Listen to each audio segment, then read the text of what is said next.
Welcome back. There is a new Democratic strategy in play this election cycle to help connect with voters. That's right. They're mentioning their relationships with their mothers. Our Capitol correspondent Tim Skubic has a closer look.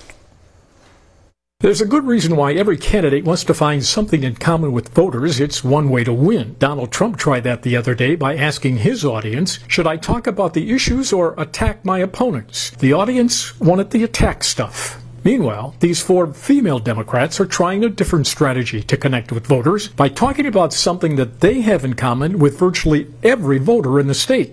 Everybody's got a mom. She taught us to never complain about injustice, but do something about it. And she also taught us, and never do anything half-assed. Ever since she was a candidate for governor, Gretchen Whitmer has connected with voters who have to take care of their mothers or other family members. She and the candidate Harris have that in common. And caring for my mom, who was dying from brain cancer. It was hard. She took care of her mom, who also battled cancer. Former First Lady Michelle Obama recounted what she learned at her mother's knee. The woman who showed me the meaning of hard work and humility and decency.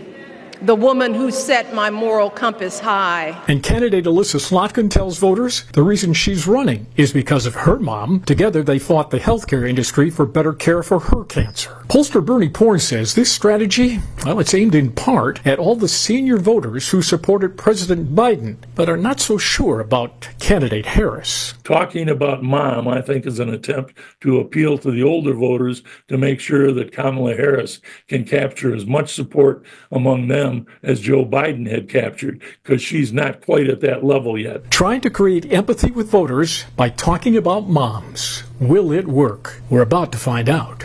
Here for you in Lansing, Tim Skubic, 6 News.